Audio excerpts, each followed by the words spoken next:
Welcome to Lawrence Buckley's bar at the New Inn, Macroom, for a night of entertainment for LTV television, night of music, song and dance. And first we'll get the night underway with a three-hand reel from the Tri School of Dancing. The dancers are Bridget Angland, Caroline O'Driscoll and Diane O'Driscoll.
And now we have Diane O'Driscoll and Catherine Angland to sing for you The Wind in the Willows.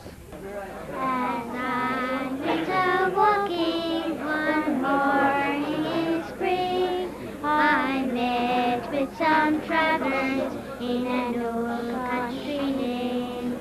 One was an old man, the second a maid, and the third was a young girl who smiled as he said, with the wind and the willows and the birds in the sky, with a bright sun to warm us wherever we lie. We have bread and fishes and a jug of red wine to share on our journey with all of mankind. I sat down beside them, the flowers all round, and we ate off a mantle laid out on the ground. With the wind in the willows and the birds in the sky, with the bright sun to warm us wherever we lie. We have bread and fishes and a jug of red wine to share on our journey with all of mankind.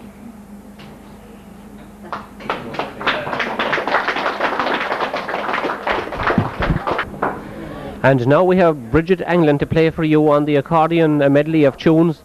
First there are two waltzes, one is Daisy and the other is called The Joys of Love, and she's finishing with a tune called the Castle Polka.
And now we have Bridget Angland, Caroline O'Driscoll and Diane O'Driscoll of the Tri-School of Dancers back again to do an easy reel.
And now we have Pat O'Riordan to sing Maggie for you, accompanied on guitar by Pat O'Connell.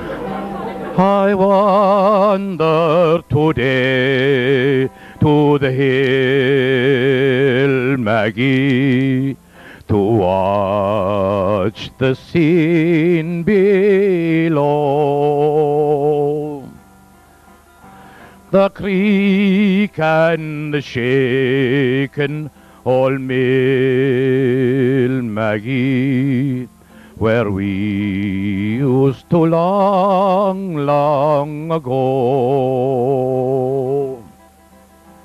The creek is gone from the hill, Maggie, where first the daisy sprung. And the shaken old mill is still, Maggie, since you and I were young. They say I am aged and grey, Maggie, my step not as sprightly as then. My face is a well-written page, Maggie, and time alone was the pen. They say we have outlived our time, Maggie, and faded the songs that we sung. But to me you're as fair as you were, Maggie, when you and I were young. They say we are aged and grey, Maggie, our step not as sprightly as then. My face is a well-written page, Maggie, and time alone was the pen. They say we have outlived our time, Maggie, and faded the songs that we sung. But to me you're as fair as you were, Maggie, when you and I were young.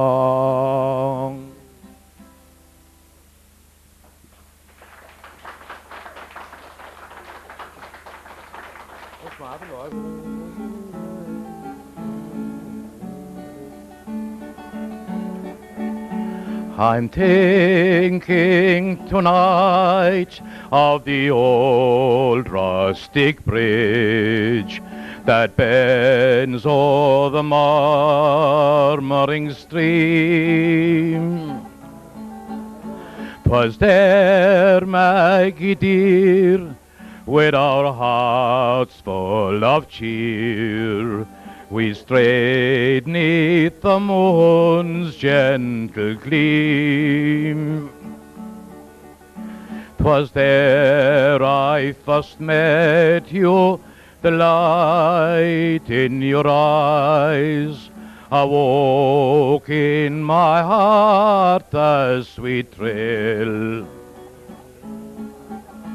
But now far away, still my thoughts fondly stray to the old rustic bridge by the mill. Beneath it the stream gently rippled, around it the birds loved to trail. Though now far away, still my thoughts fondly stray to the old rustic bridge by the mill. I keep in my memory a love of the past. With me 'tis as bright as of old. For deep in my heart it was planted to last. In absence it never grows cold. I think of you, darling, when lonely at night, and when all is peaceful and still. My heart wanders back in a dream of delight to the old rustic bridge by the mill. Beneath it the stream gently rippled, around it the birds loved to trail. Though now far away, still my thoughts fondly stray to the old rustic bridge by the mill.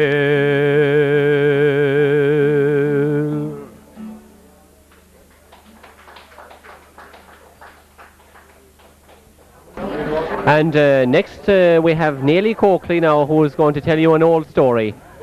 Well, long ago, when people used to be going to the meadow saving hay, they'd take with them a jar full of Lia Ishke. You'd say, no, what was that? Well, it was a compound of sweet milk and water. You see, the milk in itself wasn't the best for the thirst, and of course the water hadn't the body in it. Well, they'd take that jar and they'd put it under a swat of hay, or under a furze bush, or into a drain of water, where it would be nice and cool when they'd want it by and by, and there is no doubt about it, but it was a great man for the thirst. Well, there was this farmer this way of a day, and he had a big mehel with him, mostly bullmen. Yeah, there were neighbours, you know, that had been close to the bull during the year. And they'd give that man then a day in the bog spreading turf, or a day thinning turnips, or a day at the hay, as I'm alluding to. And of course, with the big mehel, the earthenware jar made no battle. And by 3 o'clock, their tongues were out with the drought. Well, they were in the position that there was a public house not too far away, but they couldn't afford to go there because they wanted to take advantage of the sun, seeing that it was only a pit day. Well, at that time, the farmer, he had a servant boy working for him by the name of John the Dado. And the only thing I'll say about him is that he had no splink. Oh, a real tearaway of a man that could do nothing right. His grass cocks would be meadowcocks, and his meadowcocks would be wines. When he should be shaking, he'd be raking, and when he should be making, he'd be barking at the dogs. Well, the farmer said to himself that he wouldn't be at much of a loss if he sent John the Dado to the public house for some porter. So he gave him the earthenware jar and 1 4 and he told him to bring a gallon of it. Oh my, that's all it was at the time, 2 a pint. Weren't we all born a bit late? Well, John the Dado anyway, he took the earthenware jar, and like the man long ago that was sent into town for the hooks and eyes, in case he'd forget, he was running along and he's saying hooks and eyes, hooks and eyes, hooks and eyes. He fell, and when he got up, it was hooks and hinges, hooks and hinges, hooks and hinges. Well, it was something the same with John the Dado. He was running along and he's singing some little ditty to himself, and the Amadan wasn't watching where he was going. He ran into the gate pillar and he made flitters of the jar. Well, he got up with only the handle in his hand, and noticing nothing, he kept going. And when he arrived to the public house anyway, he threw the 1 4 up on the counter and he said to the publican, "Give us a gallon of it." Well, the publican anyway, he got this big white enamel jug, the one with the wide lip in it, and he stooped down. Now, don't tell me what utermaling they used to be going on with behind that counter. You had this pilgrimage from top to top. A big spot out of the flat one, and a small spot out of the high one to put a top in it. And when he had the jug full, he turned to John the Dado and he said, "Where is your vessel?" Well, it was only then that John the Dado noticed that he had only the handle in his hand. "And you know," says he to the publican, "that's funny," he said, "because we were together leaving the field." "That may be," said the publican, "but where am I going to spill this?" So John the Dado anyhow, he began to think, and he began to scratch his head with it into thinking, and he took off the hat to give himself more room for that operation. And you know, also say to the publican, "Couldn't you spill it in there?" Into the hat. The publican did, of course, he didn't care, he was paid for it. And when the hat was full, there was a tiscan of porter left in the bottom of the jug. And the publican said to him, "Where'll I put this?" So John the Dado began to think, and you know, so see, "Couldn't you spill it in there?" Well, John the Dado struck off back to the field anyway to the men, and when they saw him coming, they all gathered round him. And when they saw the small lachani in a porter on top of the hat, "Praises be," they said, "is that all you brought? You know what a fool you think I am," said John the Dado. "Just to say, haven't they the rest of it here?"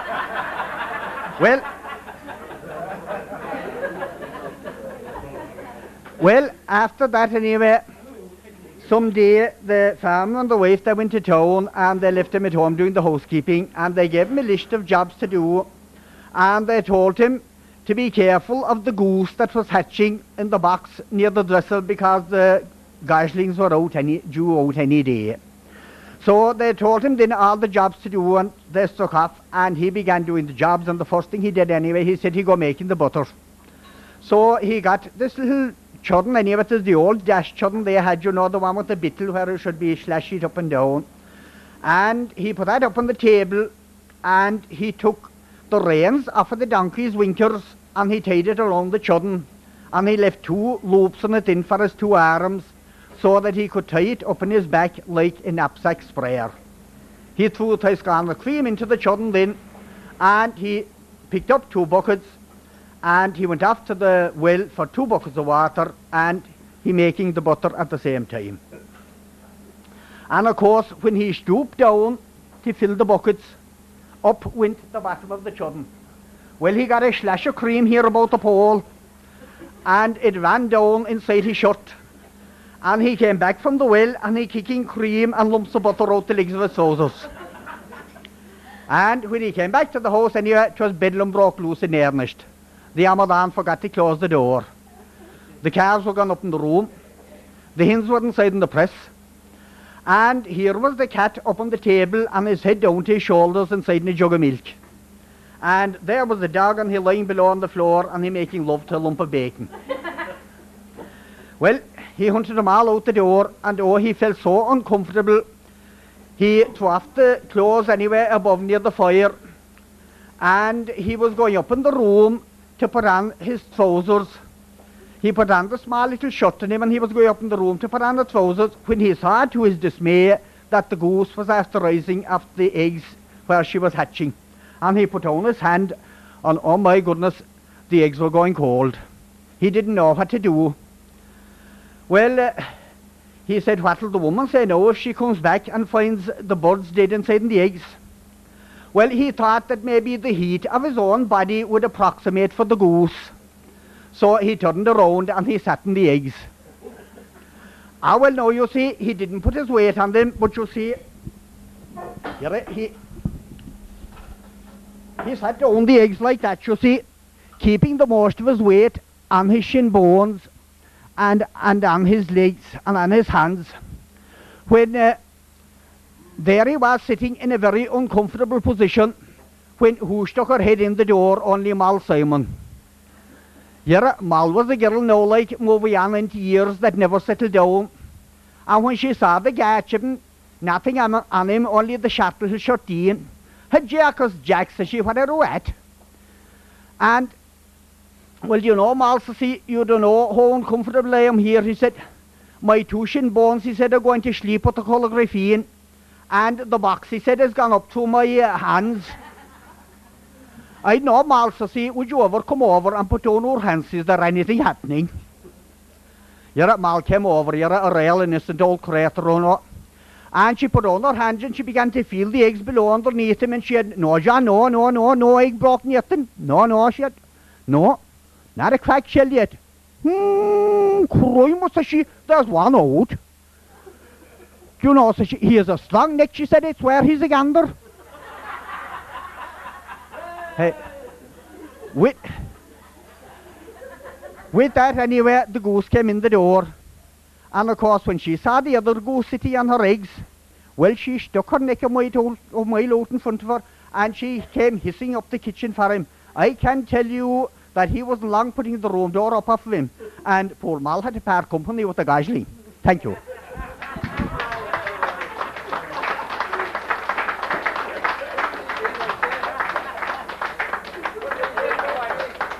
And now we have Kelleher to sing for you, Tons of Bright Gold. By Corrigy Yellow one fine summer's morning I strayed to view the green fields and trees that afford a great shade. And there I espied a harmless, smile-looking dame, and for tons of bright gold, of course, I won't tell her name. To view a nice girl, it being in the evening late, I waited a while outside Jack Sullivan's gate. To welcome me kindly this charming young lassie she came, and for tons of bright gold, of course, I won't tell her name. On that Ballinagry, when I'll see her coming to pray, my heart gets delighted with this charming young lassie to stray.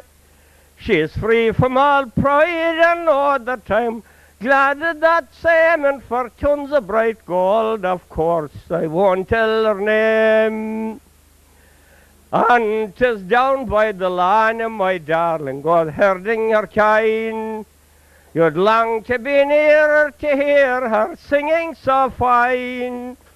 Her notes without rival, the nightingale's melodious strain, and for tons of bright gold, of course, I won't tell her name. And if I and my darling together alone had been, we'd travel the mountains all to the top of Seefing. With a dog and a gun, we'd have fun and a great sporting game, and for tons of bright gold, of course, I won't tell her name. And if I own Macroom and all the land by the Lee, all the fine farms from Blarney to Ballinagry, I'd give the man more that comely young lass to obtain, and for tons of bright gold, of course, I won't tell her name. And when I and my girl in wedlock we both are joined, with the clergy well paid for the labour considered so light, until such indeed her name I will not disclaim, but without any gold, of course, I will tell her name.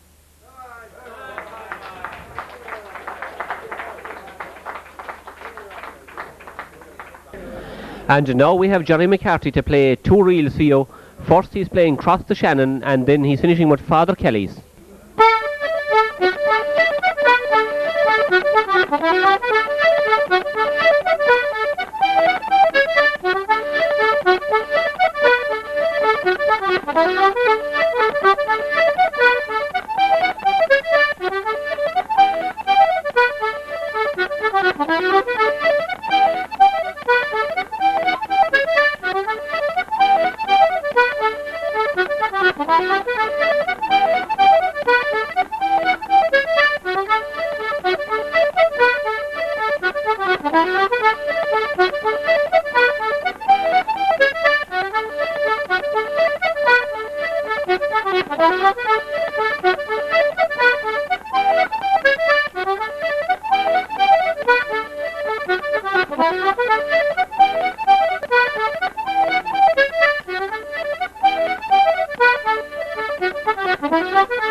And now we have Pat O'Connell to sing for you two songs.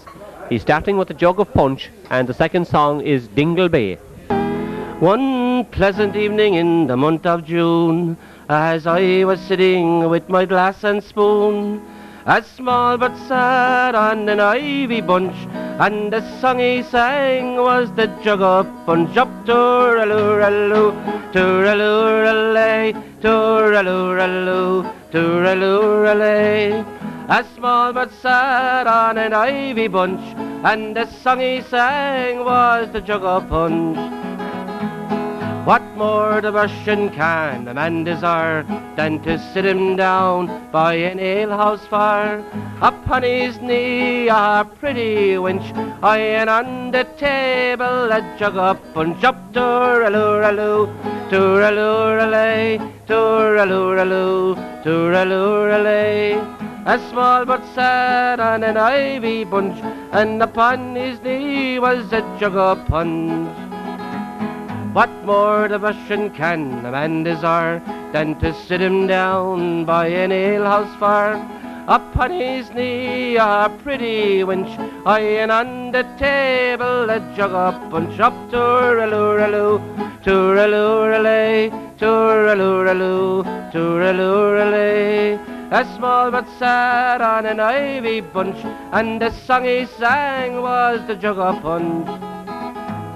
What more the Russian can a man desire than to sit him down by an alehouse fire? Upon his knee a pretty wench, and on the table a Jug Up Punch. Up tooraloo-raloo, tooraloo-ralay, tooraloo-raloo, tooraloo-ralay. Upon his knee a pretty wench, and on the table a Jug Up Punch. And when I'm dead, I and in my grave, no costly tombstone shall I grave. Just lay me down in my native feet, with a jug of punch at my head and feet. Up tooraloo-raloo, tooraloo-ralay, tooraloo-raloo, tooraloo-ralay. Just lay me down in my native feet, with a jug of punch at my head and feet. Thank you.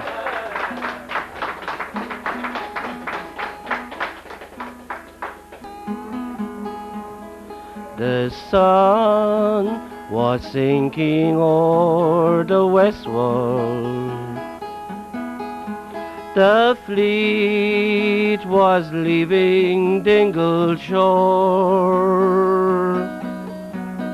I watched the men rove in the Curragh as they marked the fishing ground near Skelligmore.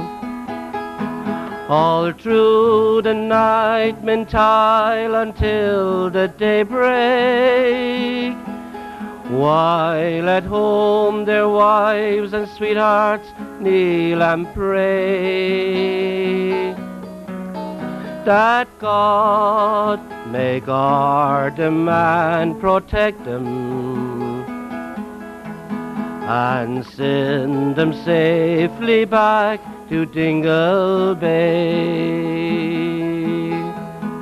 I see the green isle of Lincham, I mind the caves around Lochgay, and the gannet winging with abandon as they mark the silver store that comes their way.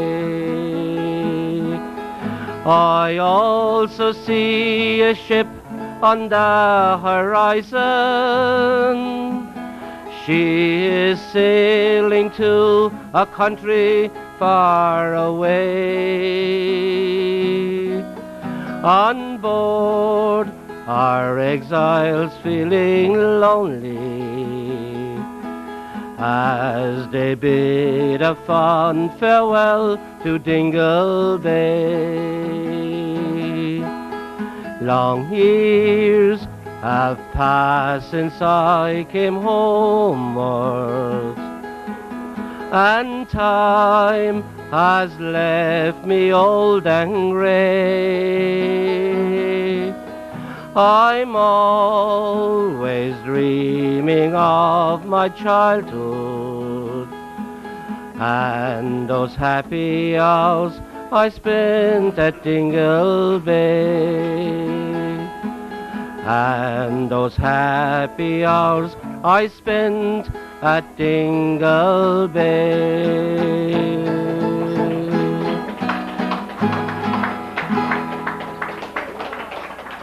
And now we have Jean McCarthy to sing for you My Little Old Log Cabin in the Lane.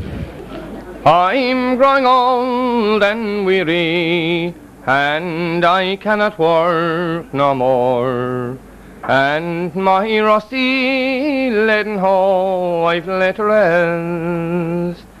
Old master and old mistress are lying side by side, and their spirits are still roaming in the blest. But the only one that's left me is that little boy of mine in my little old log cabin in the lane. There was a happy time for us not many years ago, when the darkies used to gather round our door. They used to sing and dance all night and play the old banjo, but alas, they cannot do it anymore. For the hinges they are rusty, the door has fallen down, the roof lets in the sunlight and the rain.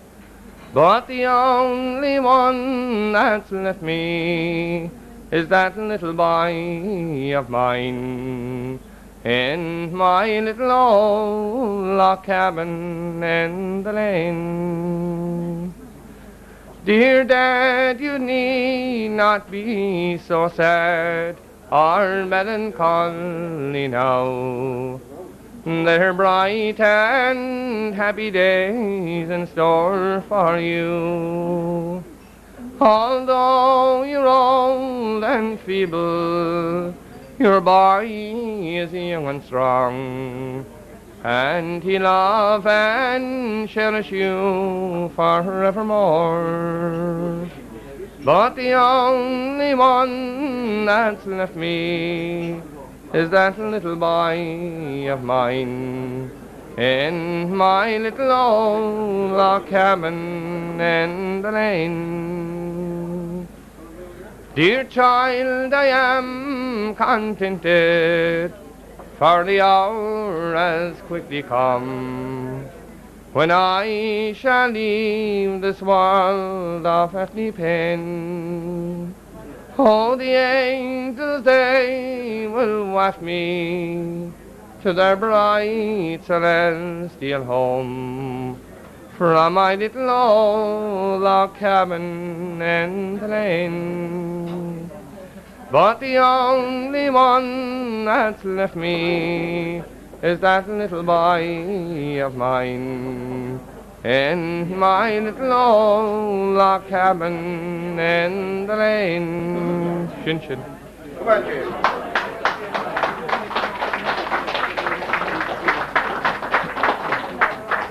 Now,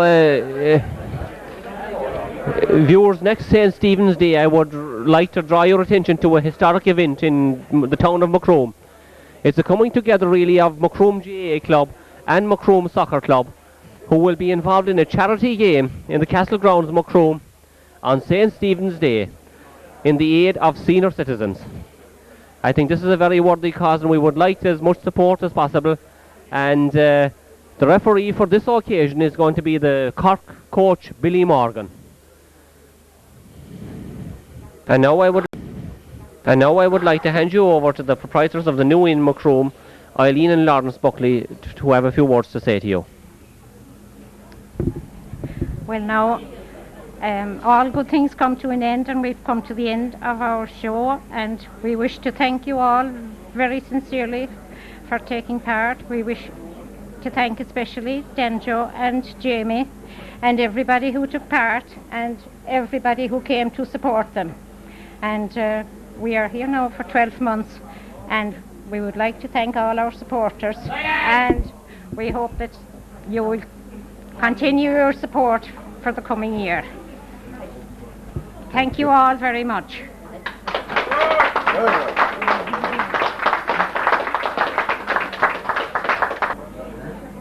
And we would like to wish all our supporters a happy Christmas and a prosperous New Year.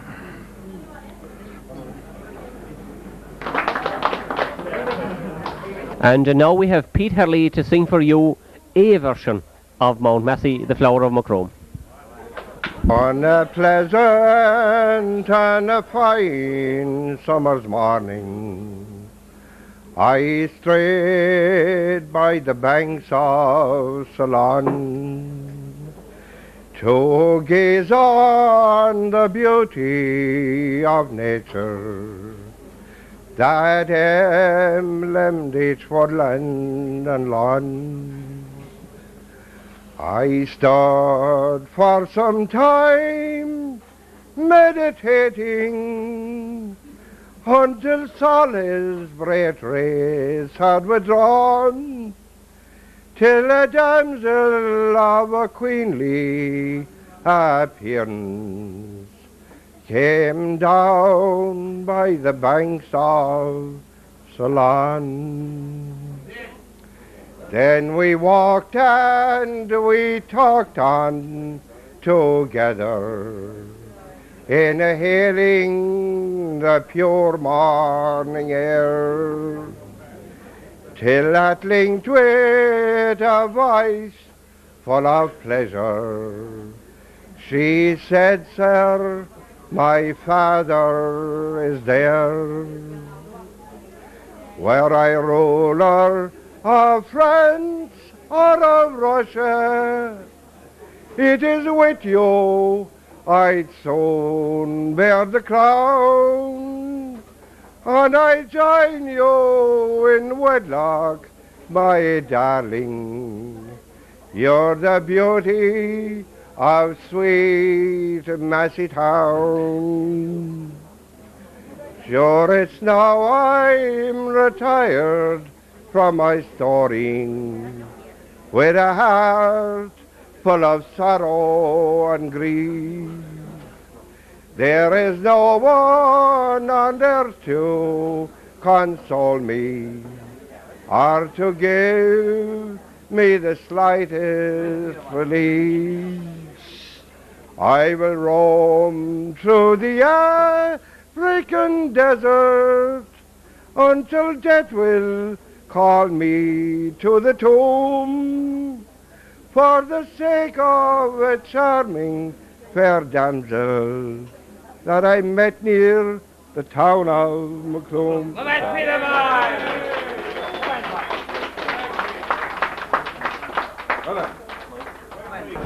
And now we have Michael Lehan to tell you a story, really. It's the blacksmith's wedding. Ni horsingse ungåvedov. I wouldn't marry a blacksmith. Faten, I knew a girl from this quarter once, and she married a blacksmith. Not that there was any fierce out-and-out love between them as such, just that she was a Yank and sick and tired of America, and he had a couple of acres and a bahani of a house in the corner of the field. So they made match, and they made history, for they were the first couple from this quarter not to go on a honeymoon. And when they came off the train below on Glenmoire Station in Cork, the blacksmith turned to the Yankee woman in and he said, "They're all looking at us." He said, "They know," he said, "we're fresh from the altar. Is there any way we could convince them," he said, "that we are actually fresh from the altar?" "Oh God, there is," says the Yankee woman in, "catch a hold of the bags there and walk away in front of me." Be that as it may, they came home and she started putting into effect ideas she saw foreign. She wanted to change all the bahani in the house and put this colour on this wall, and that colour on that wall, and the other colour on the other wall. The poor manine was nearly demented. And another thing she had, you know how it is with mothers-in-law and daughters-in-law, she didn't like his mother. So much so that she made the poor blacksmith cut the tail off the sheepdog for fear there'd be any welcome at all for his mother when she'd come every Sunday. Well, lo and behold, a station was called for the blacksmith. So the poor Yankee woman put into effect every idea she saw in Long Island and Manhattan. She changed all the colours of the walls of every room in the house. She put footpaths all round the outside of the house. A monkey tree here and a monkey tree there. The poor manine was nearly demented. Every evening when he came home from the forge, he'd be introduced to a new item of cutlery. A butter cooler with a roof on it. Salt cellars with chimneys in the gable ends of them. And another thing she told him, don't ever have sups of tea falling from her moustache. The poor manine was nearly demented. Well, one evening he came home from the forge and he saw this damn fine Sussex cock standing up in the middle of the table, just next to a loaf of brown bread. Well, now he had this phobia about fowl in the house. So he stole out to the back of the cottage and he got the handle of an old broken shovel. Well, he stole foot for foot up on the Sussex cock and he drew a most merciful blow and of course, blew it down in the middle of the floor. It was one of those Arne Milton things she was after bringing home from Long Island.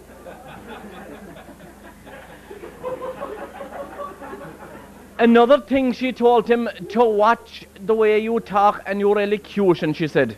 She said, you say things like, he have and she have. She said, you should say, he has, she has, they have. Well, every day at the forge, he'd be rehearsing it. We have, he has, she has. Sure, the poor man English get always mixed up. One Sunday morning after Mass, he said to one of the neighbours, has they all the hair cut up your country? He said, sure, if they hasn't known, sure, they'll never has. The poor man Ian was nearly demented. Well, one thing she warned him, that the morning at the station, one very important thing was the way to greet the parish priest. She said, say, good morning, dear father. Fall already? We won't feel it now till Christmas. Fall already, he said, wasn't that an awful stupid statement?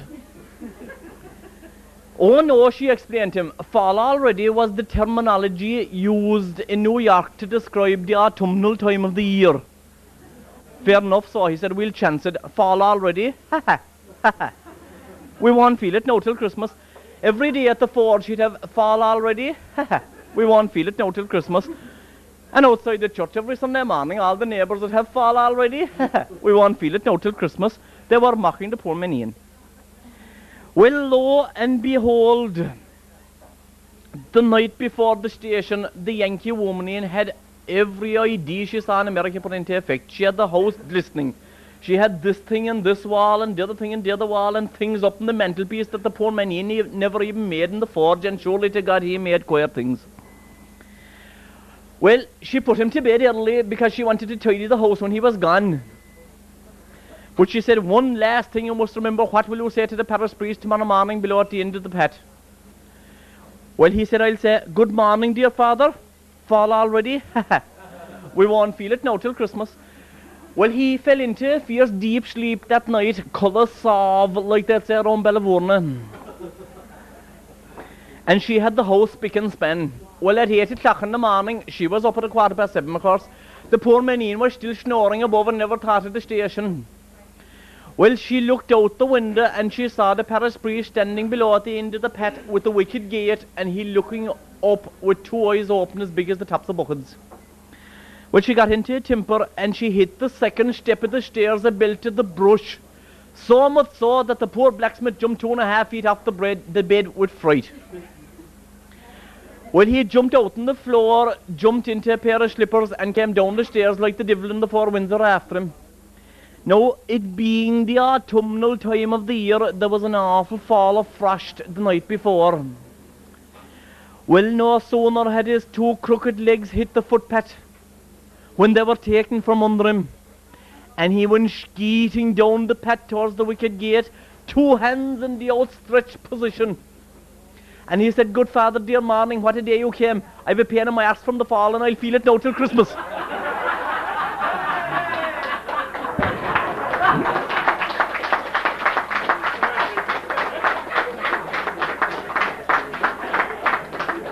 And now we have Peter Sweeney to sing for you The Castle of Macroom.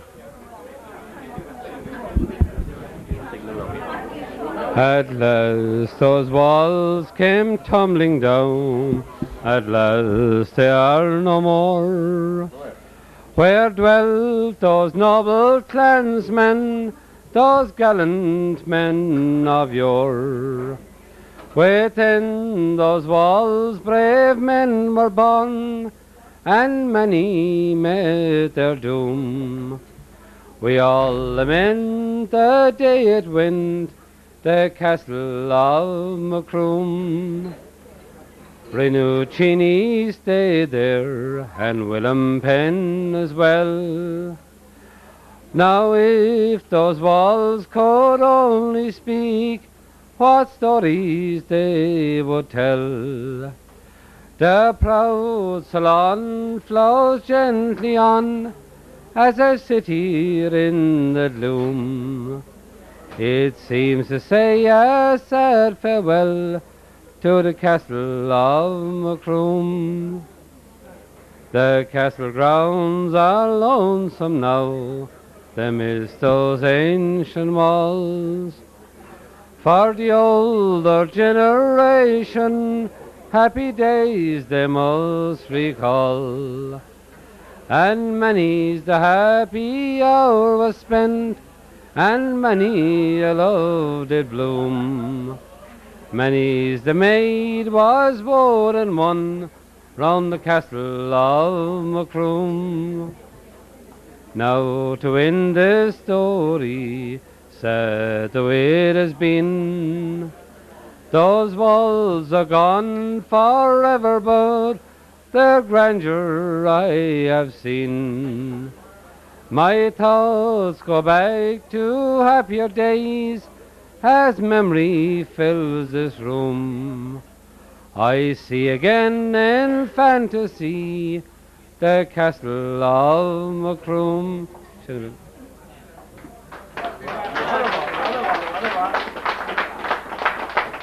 That concludes our night's entertainment from the New Inn in Macroom, and our thanks again to Eileen and Lawrence Buckley for facilitating us for this performance.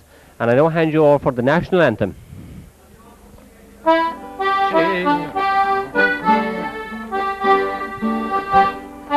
Sing a fina fall atop e jaule geren wind are slow hart in the running going le bod beser shantir ar sin shar basta niog for Fendir an off in roll, an og heas a bam na bwyl, le gal gwyl, con bos no sil, le gon I tren, felok na biler, Shahif panig aron na vil.